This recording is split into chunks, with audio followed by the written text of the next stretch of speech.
pedirle a nuestro Padre Celestial que obre ese milagro maravilloso en nuestra vida, de revelarnos su palabra que es alimento a nuestro corazón, palabra que nos fortalece, nos afirma, nos mantiene siempre anclados a Él, esa roca que es Cristo Jesús, que nos ayuda al crecimiento, a alcanzar esa estatura del varón perfecto, y que su palabra, sus promesas, sus bendiciones estén siempre presentes en nuestro corazón para impulsarnos, guiarnos al cumplimiento de su propósito en nuestra vida. Y le pedimos a nuestro Padre pues que obre ese milagro en el nombre de nuestro Señor Jesucristo. La semana pasada vimos en el capítulo 9, no terminamos, sino que vimos el capítulo 9 y les hablé de que no terminaba allí este evento, sino que continuaba en los siguientes capítulos, tanto el 10 como inclusive lo vamos a ver hoy en el capítulo 11 del Evangelio de Juan. Que todo lo que hizo nuestro Señor Jesucristo, todo absolutamente estaba ya planificado, estaba dentro de lo que era ese propósito de Dios, ese plan de Dios que estableció para el cumplimiento de toda su promesa y lo que Él desde el principio de los tiempos tenía ya como un propósito previsto para nosotros. Nada fue algo que se le presentó al momento, no, todo Él seguía y Él lo dijo, que Él hablaba lo que escuchaba hablar del Padre, hacía lo que Él veía hacer al Padre. Así de que cuando encontró a aquel hombre ciego de nacimiento y le preguntaron que quién había pecado, si sus padres o él dijo que nadie había pecado, que él había nacido así para manifestar la gloria de Dios, o sea, para un propósito que Dios tenía. Este pasaje da lugar a la parábola donde el Señor habla del buen pastor. Recuerdan que establece que el buen pastor, sus ovejas escuchan su voz y le siguen a él. Y habla del asalariado, habla del que no es buen pastor, habla de aquel que vino a robar, a matar, a destruir, que es en el capítulo 10, versículo 10. Y dice él, dice Jesús, yo he venido, primeramente, la primera parte del versículo dice, yo he venido para que tengan vida. Es una coma allí. He venido para que tengan vida, dice, y vida en abundancia. Allí llegamos la semana pasada. Después de este versículo del capítulo 10, el versículo 10, voy a ir hasta el versículo 28 de este mismo capítulo 10 para darle seguimiento precisamente a todo lo que el Señor va haciendo a través de los milagros, las señales que nos va mostrando, porque en ello, en todo hay un propósito. Como les digo, Él seguía con un programa, Él seguía un plan específico que ya estaba establecido por nuestro Padre Celestial. Y también estamos llegando a lo que el apóstol Juan en su Evangelio nos presenta ya como su último milagro y quizá el más impactante, ¿sí?, de las señales que dio el Señor y con ello el propósito con este milagro. Recordemos que San Juan, el evangelista, presenta la divinidad de Jesús. El principal motivo del Evangelio de Juan es mostrarnos la divinidad de Jesús, ¿sí? Eso es a lo que él enfoca directamente el Evangelio. Así es de que en el versículo 28 el Señor vuelve otra vez al mismo tema de que Él ha venido a dar vida, ¿sí?, y vida en abundancia, y dice, y yo les doy vida eterna. Aquí ya incorpora este término de que está hablando de que Él nos da vida eterna. Aquí Él quiere que tengamos vida y vida en abundancia. Mientras estamos aquí en este mundo, hoy vamos a hablar de lo que es el paso de muerte a vida. No de vida a muerte, sino el paso de la muerte a la vida, ¿sí? Y ahora aquí el Señor nos dice, yo les doy vida eterna y no perecerán jamás, y nadie las arrebatará de mi mano. Lo que mi Padre me ha dado es mayor que todas las cosas, y nadie puede arrebatarlo de la mano del Padre. Yo y el Padre somos uno. Le había hablado ya anteriormente, yo soy el buen pastor, las ovejas, mis ovejas, me escuchan, me siguen, yo soy la puerta, nadie viene al Padre sino es a través de mí, y ahora está dando una afirmación. Esta es una palabra que cuando queda grabada en nuestro corazón, cuando se hace vida en nuestro corazón, genera o produce en nosotros una total y completa seguridad. No genera paz en nuestro corazón, porque el Señor sabemos que es fiel, que cumple su palabra, que no hay mentira en Él y que todo lo que Él dice se cumple. Así de que el Señor nos está diciendo, yo les doy vida eterna, no perecerán jamás, nadie las arrebatará de mi mano. Lo que mi Padre me ha dado es mayor que todas las cosas, o sea, no hay nada mayor que el Señor, no hay nada que tenga más autoridad que el Señor, no hay nada que esté por encima del Señor. Dice, todo lo que Él me ha dado es mayor que todas las cosas, y nadie puede arrebatarlo de la mano del Padre.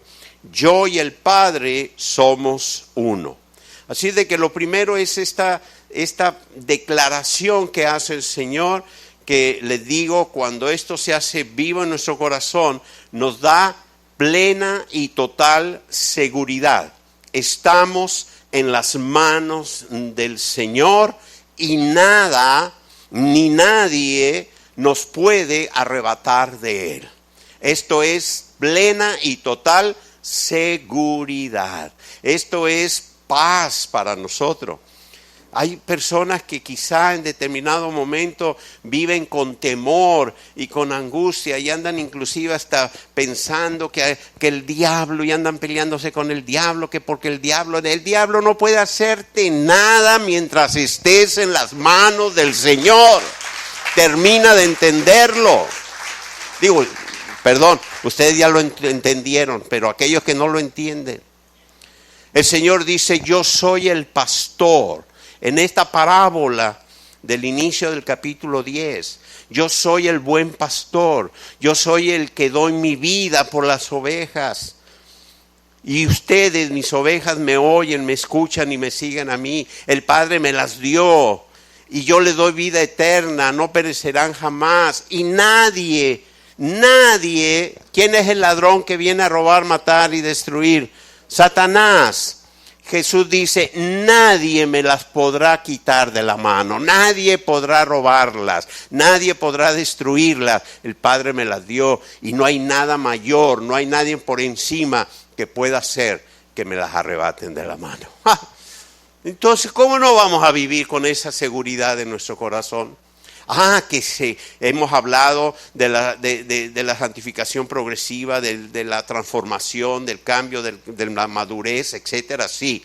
Pero Satanás no puede hacer nada contra nosotros. Así de que no pierdas tiempo en pelear con Satanás. Busca a Dios y Él huirá de ti. Eso es lo que dice la palabra. Busca a Dios. Busca a Dios, aférrate a su palabra, vive en el camino de la bendición, sigue al buen pastor y Él te va a librar de todo lo que el enemigo pueda hacer en tu vida.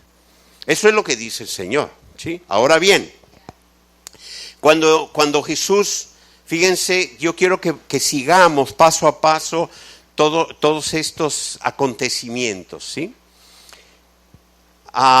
El ciego le da vida, le da luz, él dice yo soy la luz.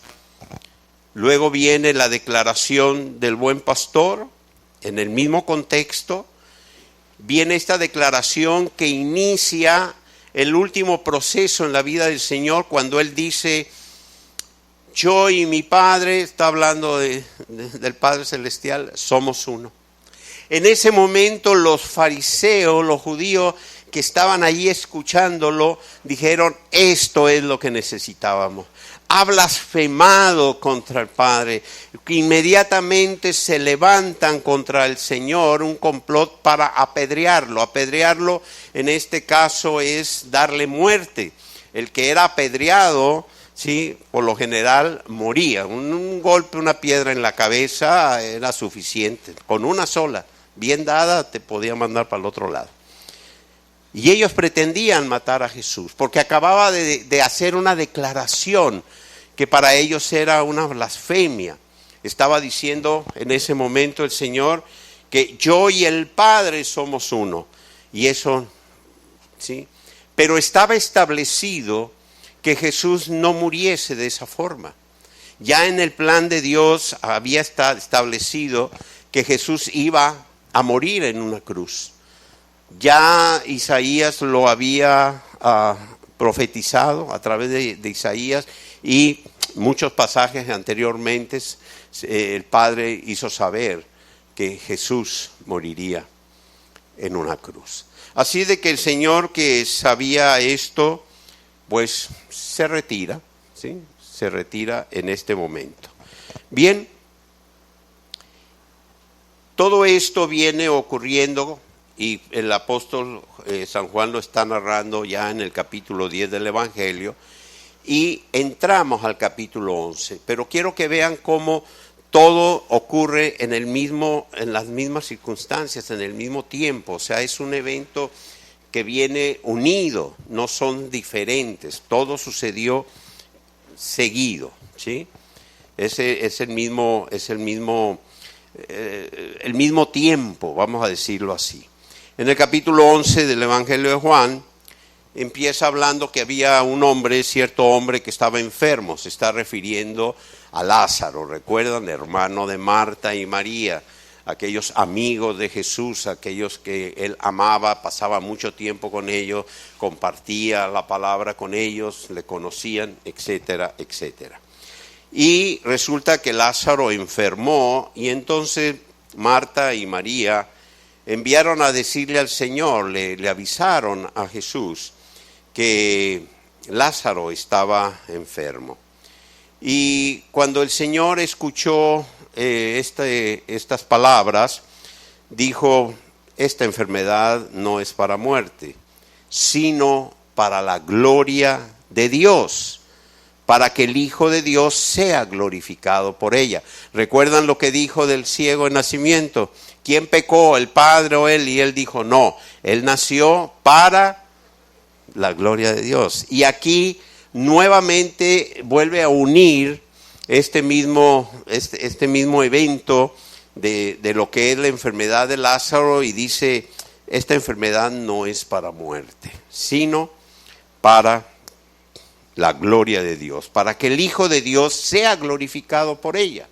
Bien, narra el apóstol Juan que Jesús amaba a Lázaro, amaba a Marta, amaba a María, ¿sí? Pero cuando recibió este aviso de su enfermedad, esperó un tiempo, ¿sí? Dice la palabra, esperó 2 días. Sin embargo, cuando llegó a donde vivía Lázaro, Marta y María, pues sabemos, ya habían transcurrido 4 días que Lázaro había sido sepultado. Los discípulos estaban extrañados porque no entendían por qué, si le habían avisado al Señor que su amigo, su gran amigo Lázaro, estaba enfermo, ¿por qué no había acudido inmediatamente al llamado de su amigo? ¿Sí? Y por otro lado, ellos sabían que habían intentado matar al Señor en Jerusalén. Y allí donde vivía Lázaro, Marta y María estaba aproximadamente a 3 kilómetros de distancia, muy cercano a Jerusalén. Y ellos sabían que Lázaro era muy conocido entre los judíos y que lo más seguro es que hubiese judíos, muchos de ellos fariseos, en casa de Lázaro y de Marta y de María. Así de que si iban ahí, pues se iban a encontrar con aquellos que habían querido matar al Señor, lo que habían querido apedrear, ¿sí?, pocos días antes. Así de que cuando el Señor, versículo 7, les dice, bueno, vayamos otra vez a Judea, decide ir después de 2 días o 3 de que había recibido el anuncio, el aviso de que estaba enfermo. Sus discípulos le dicen, Rabí, hace poco los judíos intentaban apedrearte y otra vez vas allá. Jesús les dice, ¿no hay 12 horas en el día? ¿Recuerdan? Jesús dijo, yo soy la luz, ¿sí? En el evento anterior dijo, yo soy la luz, ¿sí? Y aquí les dice que el día no tiene 12 horas. Lo que el Señor está diciéndoles es, mientras hay día, mientras está el día, hay luz, ¿sí? Mientras ustedes están en la luz, ¿sí? O sea, quería recordarles, ¿sí? Dice el Señor, si uno anda de día no tropieza porque ve la luz de este mundo, ¿sí? Y Él acababa de decirles, yo soy la luz de este mundo. Para los discípulos era un constante, vamos a decir, el Señor estaba transformando su manera de pensar, les llevaba a que ellos mismos estuviesen meditando en lo que Él decía, que estuviesen razonando, ¿qué quiere decir el Señor con esto? Recuerden, ellos no tenían el Espíritu Santo en su corazón y las palabras del Señor llegaban a su mente y ellos empezaban a buscar cuál era ese significado, ese sentido, qué era lo que Jesús les decía. Así de que, bueno, Jesús dice, si uno anda de noche tropieza porque la luz no está en él. Versículo 11, dicho estas cosas, después les dice, nuestro amigo Lázaro se ha dormido, pero voy a despertarlo. Entonces ellos, otra vez en su razonamiento, dicen, Señor, no, pero si está dormido, déjalo descansar, porque el dormir trae descanso al cuerpo, a lo mejor hasta despierta ya sano, ¿no? O sea, no lo vaya. O sea, ellos no podían entender todo lo que estaba sucediendo. El Señor lo sabía, pero ellos no lo podían, no tenían la revelación de lo que el Señor en ese momento les estaba hablando. Dice Jesús, versículo 13, había hablado acerca de su muerte, pero ellos pensaron, o sea, ellos estaban pensando, estaban razonando, se refiere al reposo del sueño. Así que Jesús les dijo claramente, dejen de pensar, dejen de estar sacando, ¿sí? Lázaro murió. Poco antes les dijo, esta enfermedad no es para muerte, sino para la gloria de Dios, ¿sí? Les dice, voy a ir a despertarlo. Entonces, no, déjalo descansar. Ya, estos no entienden. Lázaro ya murió. Imagínense los discípulos. Decían, bueno, pero entonces está dormido, ya murió, ¿qué pasa? Si vamos, nos van a apedrear o lo van a apedrear a él, etcétera, etcétera. ¿Recuerdan a Tomás, aquel el incrédulo? El de que si no meto la sí. Allí estaba Tomás, conocido como el Didimo. Y entonces dice Tomás a los otros discípulos, a ver si, dice, bueno, pues vayamos también nosotros para morir con él. O sea, si lo van a apedrear a él, pues nos va a tocar también a nosotros, ¿sí? O sea, que no solamente era incrédulo, sino que también dijo, no, si yo voy nos va a tocar, porque iban con él, ¿sí? En fin. Cuando el Señor llegó, vamos al versículo 17, Jesús halló que ya llevaba 4 días en el sepulcro. Y claro, bueno, aquí dice que Betania, como le digo, estaba cerca de Jerusalén. 15 estadios son más o menos los 3 kilómetros, ¿no? de distancia, muy poco. Y tal como él sabía, muchos judíos pues habían acudido a Marta y María para consolarla por el hermano. Así de que cuando Marta oyó Jesús viene, salió a su encuentro. María se quedó en casa. Entonces Marta llega con el Señor y le reclama. Y le dice, si tú hubieses estado aquí, mi hermano no hubiese muerto. ¿Por qué dijo eso Marta? Porque ella sabía quién era Jesús. Porque ella sabía que Jesús tenía esa autoridad para reprender la enfermedad, ese poder para establecer vida. Ella sabía, tenía ya esa revelación, ya se había manifestado en su corazón quién era Jesús. Por eso le reclama. Si tú hubieses estado, no hubiese muerto. Nosotros hoy en día vivimos en lo inmediato. Nos hemos acostumbrado cada vez más a lo inmediato. Ahora con el tema de los controles remotos, con un pic, y todo queremos que sea como control remoto.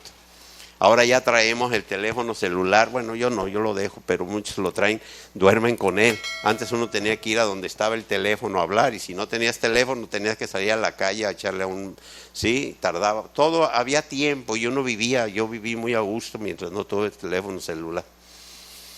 Feliz de la vida, ¿sí? Sí. Pero hoy todo tiene que ser rápido. Yo recuerdo antes hacer una hoja de cálculo, calcular algo, me podía llevar horas o días enteros. Y ahora con una computadora, cualquier cosita en un ratito ya tiene uno ese resultado.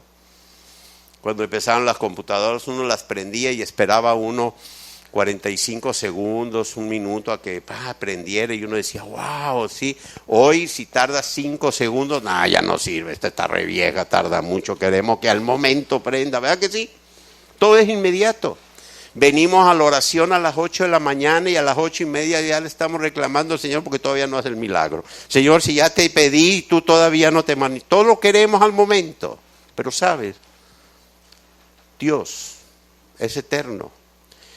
Y desde el principio de los tiempos hasta la eternidad, ¿qué es la eternidad? Dios no cambia. Él no va en la inmediatez del mundo ni del sistema. Él tiene su plan, tiene su tiempo y Él sabe cómo obrar. Y así como el Señor cuando le dijeron, Señor, te manda avisar Marta que tu amigo Lázaro está enfermo. ¿Qué le estaba diciendo eso? Pues era, apúrale y ven a verlo, porque él le estaba haciendo un pedido, ¿sí? Lo que hoy nosotros podríamos identificar como una oración a Dios, Señor, ven. ¿Sabes? Y el Señor se tomó su tiempo. ¿Por qué? Porque Él les dijo a sus discípulos, la enfermedad de Lázaro es para la gloria de Dios. Así de que te voy a decir algo. Cuando tú le pidas algo a Dios, recuerda que es en su voluntad y es en su tiempo. Y Él tiene todo establecido y previsto para nosotros. No es cuando nosotros queramos, ni como nosotros queramos, ni donde nosotros queramos. Siempre es en la voluntad de Dios. Siempre. Y este pasaje nos lo enseña de una manera clarísima, ¿sí?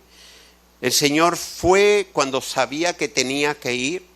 Que Lázaro murió, sí. Que ya lo habían enterrado, lo habían metido sí. Que ya olía, sí. Pero todo estaba establecido por Dios desde el principio.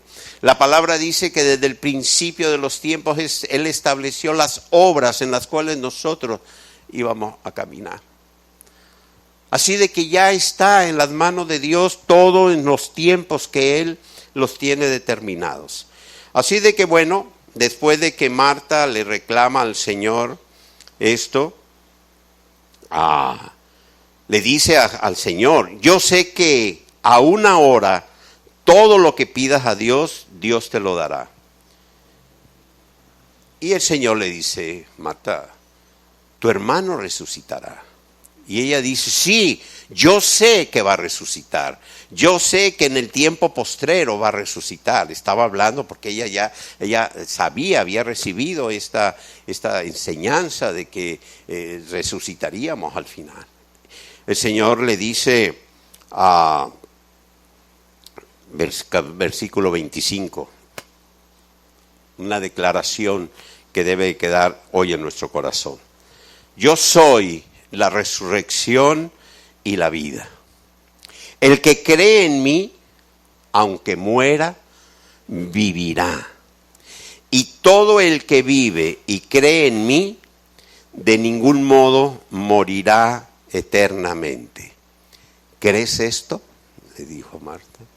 Y esta palabra viene a nosotros el día de hoy. Esta palabra la estamos escuchando nosotros el día de hoy. Esta es una palabra que los que hemos entrado a la puerta, que seguimos a Jesús como el buen pastor, que escuchamos su voz y le seguimos, los que sabemos que Él nos tiene en sus manos, como lo dijo anteriormente, hoy se manifiesta y nos lo está diciendo nuevamente. Yo soy la resurrección y la vida. El que cree en mí, aunque muera, vivirá. Y todo el que vive y cree en mí, de ningún modo morirá eternamente. Así de que el creer esto, nuevamente vamos a la vivencia en nuestro corazón, a la manifestación de una palabra que haciéndose viva en nosotros nos da esa plenitud de vida, esa seguridad de saber, de saber que tenemos vida eterna, ¿sí? Ella le dice: Señor, yo he creído que tú eres el Cristo, el Hijo de Dios, el que viene al mundo. O sea, ella ya lo sabía, ella lo creía, por eso lo mandó llamar, por eso esperaba que él estuviese a tiempo allí con su hermano. Dicho esto, llamó a su hermana María, diciéndole en secreto: el maestro está aquí y te llama. Bien, cuando ella lo oyó, llegó deprisa, fue a él. Jesús todavía no había llegado, Marta lo encontró. Entonces los judíos que estaban en casa también fueron, porque pensaron que Marta iba al sepulcro de su hermano a llorar y ellos querían consolarla, ¿sí? Y cuando María llegó donde estaba Jesús, al verlo cayó a sus pies y le dijo: Señor, nuevamente, la segunda hermana, otra vez, si hubieses estado aquí, mi hermano no habría muerto. Al verla llorando y a los judíos que habían llegado con ella también llorando, aquí dice la palabra que Jesús en la versión Reina Valera se estremeció. Se estremeció, pero vamos a pedir al Espíritu Santo que nos revele, nos guíe en este proceso de entender qué es lo que está haciendo el Señor y qué es lo que debemos nosotros de entender con ello. Vamos a ver, Jesús ya sabía perfectamente lo que había pasado y lo que iba a pasar. Él lo sabía. Todo estaba planificado, todo estaba en el plan de Dios. Jesús sabía, ya se lo había dicho a sus discípulos: esta enfermedad no es de muerte. Jesús sabía que iba a resucitar a Lázaro, que esto era para la gloria de Dios. Lo sabía y entendía a Marta y a María sus reclamos, aunque ellas sabían que Él era el Hijo de Dios, que había sido enviado por el Padre, pero las podía entender. Pero cuando vuelve a pasar esto, dice en la versión de la Biblia textual, que en su espíritu usa un término que es similar a lo que nosotros entendemos como Jesús se molestó, se enfureció. Lo que pasa es que es una palabra que en español para nosotros suena como muy fuerte. O sea, Jesús se puede enfurecer. O sea, ¿qué es esto? Pero es lo que trata el escritor en el griego, de que entendamos, el apóstol Juan, de que en su espíritu él sí, o sea, si sabes, Marta, María, que yo soy el enviado, el Hijo de Dios, si tú sabes que yo tengo la autoridad sobre la vida, yo puedo sobre la enfermedad, si tú sabes, porque le están diciendo, si tú hubieses estado aquí, él no hubiese muerto.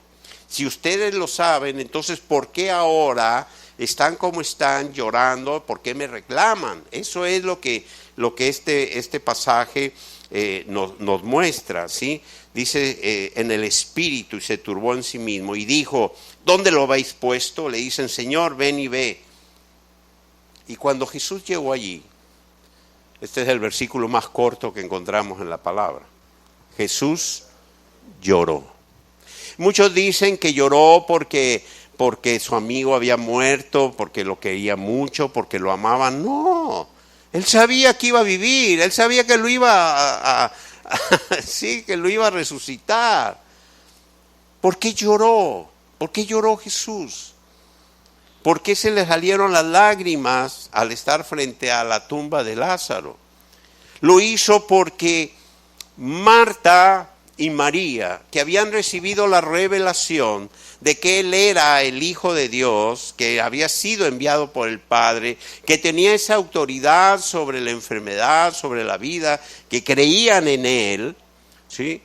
Habían dudado y le habían reclamado. En lugar de haber descansado y haber dicho, bueno, si Jesús tardó en venir, bueno, pues es por algo, ¿no? Sí, la condición del ser humano lo entendemos. Cuando nosotros esperamos que las cosas sean de acuerdo a nuestro, ¿sí? ¿Y por qué se lo llevó el Señor si era tan bueno? Pues por bueno.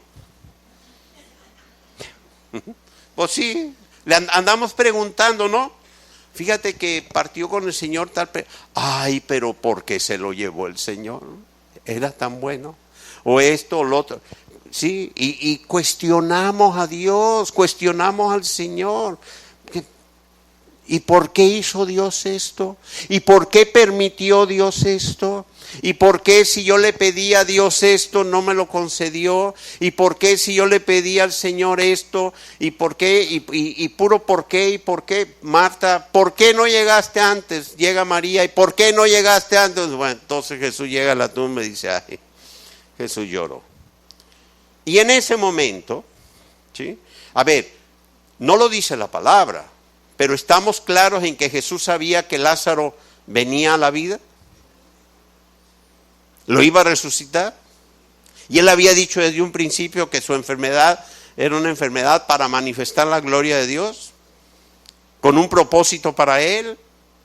Así de que después de ello, bueno, fíjense los judíos, mirad cuánto lo amaba.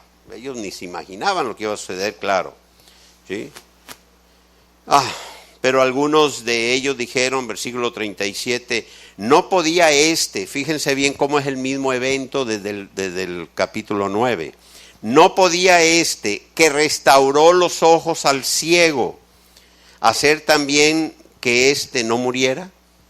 Aquí viene la conexión con el milagro anterior, ¿sí? Donde el Señor le dio vista a un ciego y declaró que Él era la luz del mundo.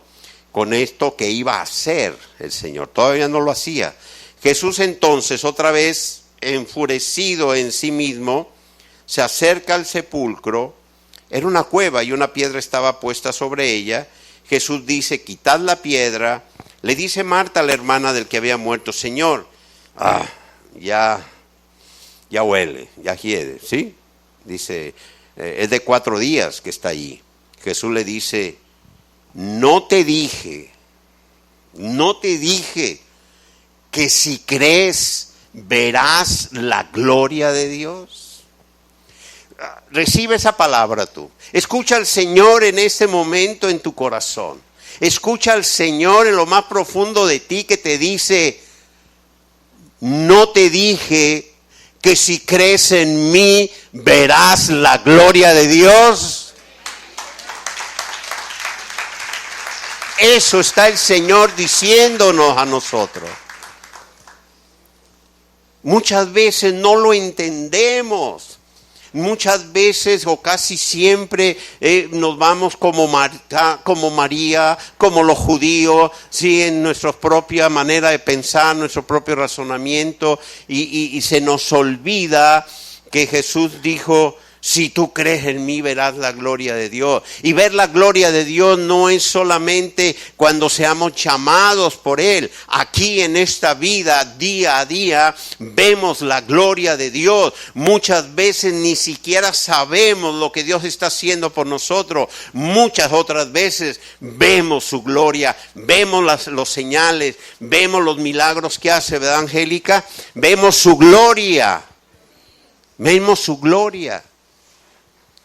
Y Dios hace muchas cosas para que su gloria...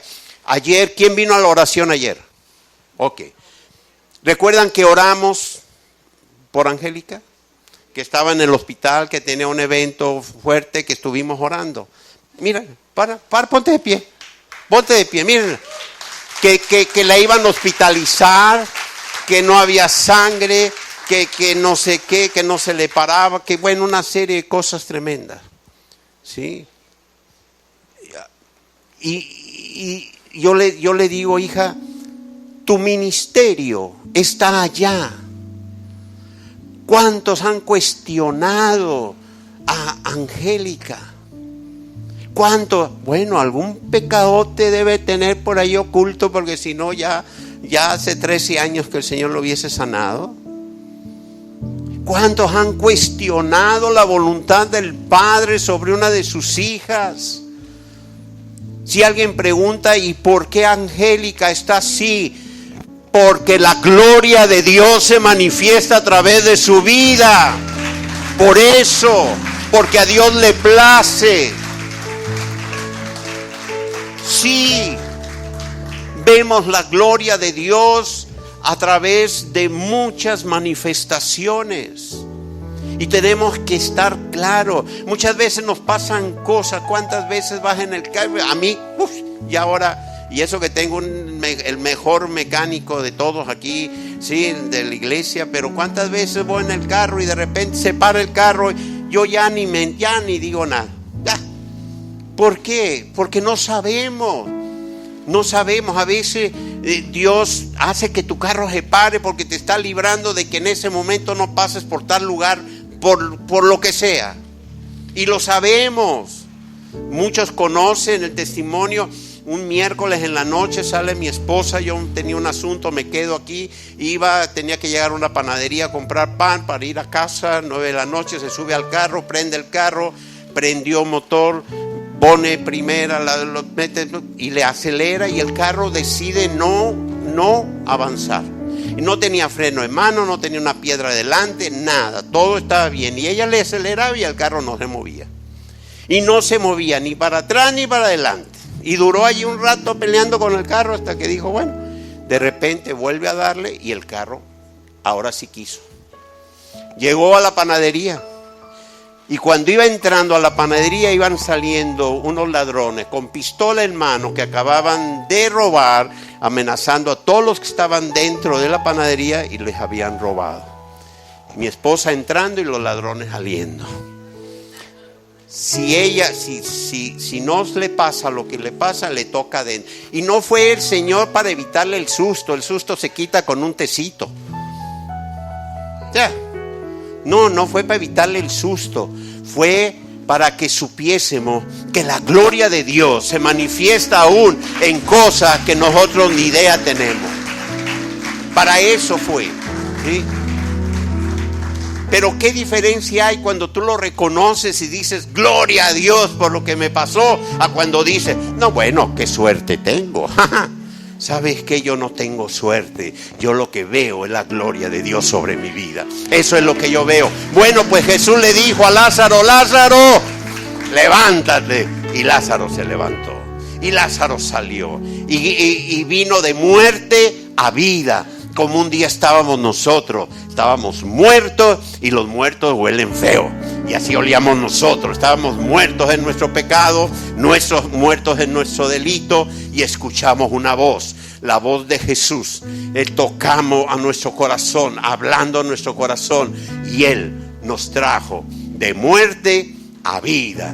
Y hoy somos sus ovejas. Le seguimos, entramos a la puerta, porque sin Él, a través de Él, solamente llegamos al Padre. Él es el buen pastor y Él es el que nos tiene en sus manos, y nada ni nadie podrá arrebatarnos de su mano. Amén. Así de que si nosotros vivimos en su palabra, aferrados a su palabra, ¿sí?, vamos a vivir la plenitud de una vida donde ya no olemos feo. Porque antes sí. Una vida que nos lleva de una transformación constante, un cambio, para vivir de acuerdo al plan de Dios para nosotros, lo que Dios tiene estipulado para nosotros, de acuerdo a su voluntad. Y esto es muy importante que lo tengamos presente. Vivir conforme a su voluntad, vivir conforme a su palabra, vencer todo aquello que en nosotros había cuando estábamos muertos. Lázaro quizá antes de escuchar la voz del Señor ya tenía gusanitos por dentro y ya todo lo que sucede, pero cuando vino el milagro, sí, fue restaurado para una nueva vida. Y así también nosotros tenemos que dejar lo que antes había en nosotros para una nueva vida que el Señor tiene preparado ha preparado para nosotros. Y no podemos seguir practicando las mismas cosas ni viviendo la misma forma. Que tu carácter tiene que ser cambiado tu carácter. Que tiene que ser transformado, tienes que transformar. Que tienes que negarte a ti mismo en muchas cosas, sí. Que tienes que escuchar la voz de Dios que te habla para vivir conforme a ello, sí. Estamos en sus manos, nada nos arrebatará, pero Él nos ha dado vida para que vivamos conforme a Él, aferrados a su palabra, ¿sí? No solamente sus promesas, sino también aquello que Él nos manda hacer. En estos días pasé un tiempo con una persona muy cercana a mí, tengo muchos años de conocerla, y ahorita está pasando por una situación bastante complicada. Y a veces me pregunta y me dice, ¿y por qué me pasó esto si yo oraba y yo esto y yo lo otro? Ustedes estuvieron ministrándole mucho, ¿verdad? Ustedes saben de quién estoy hablando, los demás no, pero ustedes sí. ¿Y saben qué les dije? Le digo, ¿sabes? Te voy a decir algo. ¿Tú te acuerdas de un versículo que muchas veces se te enseñó? Que dice que si tú no tratas a tu esposa como vaso frágil, ¿sí?, tus oraciones serán estorbadas, habrá un estorbo. ¿Tú leíste ese versículo algún día en tu vida? Sí. ¿Y cómo tratabas a tu esposa? ¿Cómo se te dijo tantas veces que estabas haciendo mal? ¿Cuántas veces se lo dijeron ustedes? Pero no, él era muy macho. Él la violentaba físicamente, emocionalmente, la maltrataba, le decía y todo. Eso sí, muy cristiano, ¿sí?